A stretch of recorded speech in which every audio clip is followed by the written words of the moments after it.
Okay, so magandang araw mga ka-TH. So ito, pinuntahan natin yung isa sa area. So yung area na ito ay ito yung merong malaking big boulder na marker na nakalagay sa bato. And then dito meron tayong makikita na isang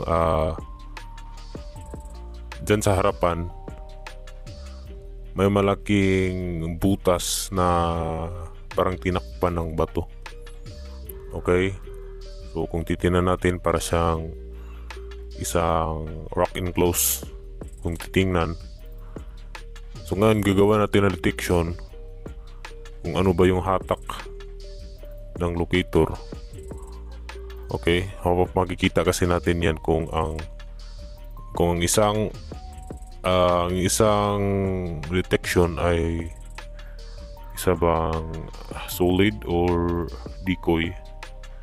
Pero hindi natin sure, pero kadalasan makikita talaga natin or mararamdaman natin sa hatak ng locator kung ito ay mayroon o wala.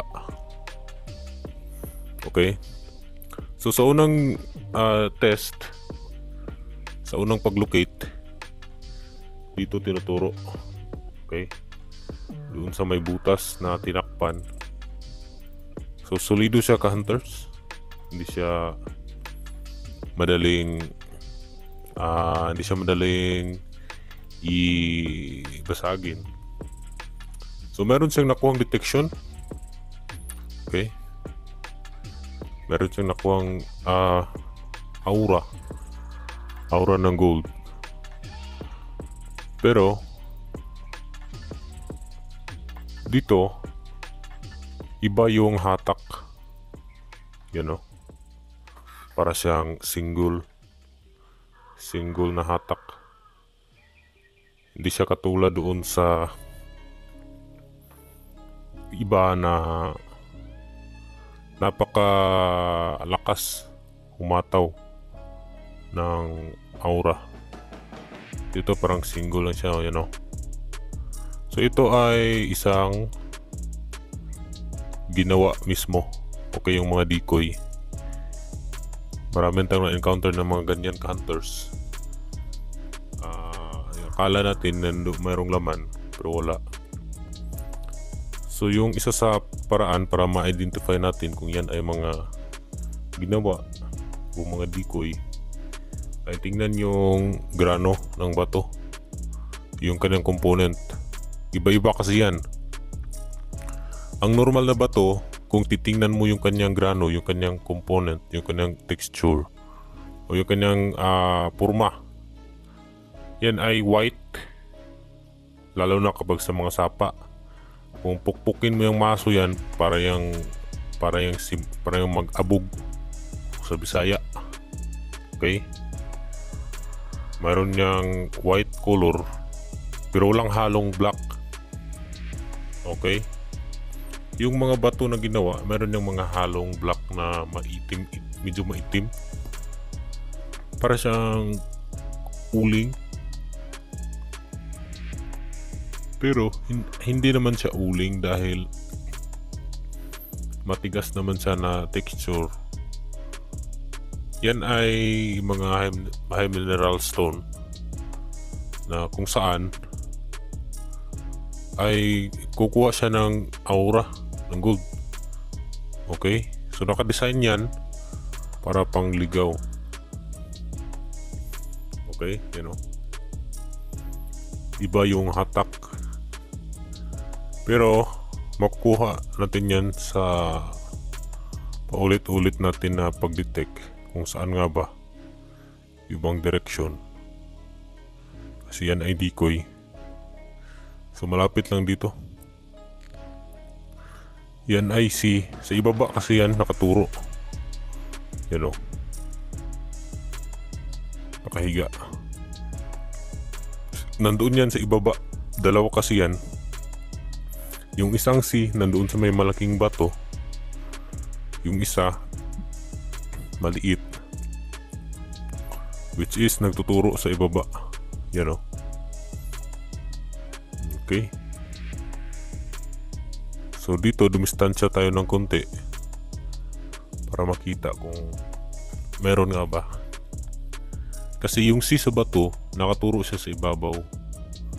So kadalasan kapag mga C markings, yan ay nagpapahiwatig ng pagbaon sa isang direksyon kung saan nakatutok yung C. Okay, open, kung saan siya naka-open, yun yung direction. Okay, so dito dinitikan natin. Okay, so yung hatak niya sa ibabaw. Sige, palapit na tayo dito, malayo na sa decoy. Kaya importante na iba-ibang direction yung tatayuan kapag mag-detect. Okay, kasi mostly sa mga item hindi talaga na ibinaon sa mga area na madaling i-identify, madaling kunin. So nandoon talaga nakalagay sa mga area na may malaking bato na pwede nilang itabon o itakip para hindi ito magalaw sa lupa at hindi makuha ng basta-basta ng mga tao o yung magtatangkang kumuha nito.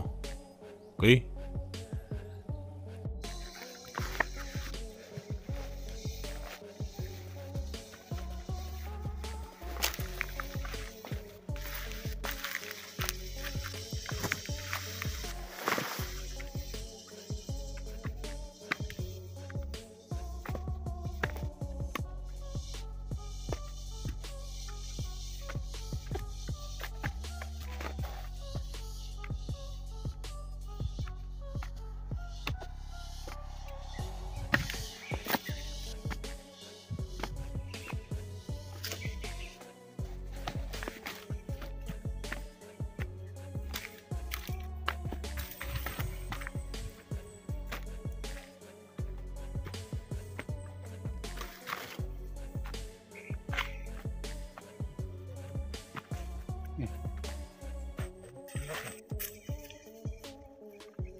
Nalagyan.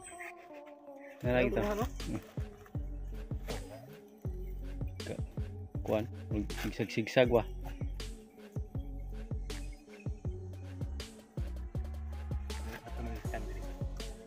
Tingnan.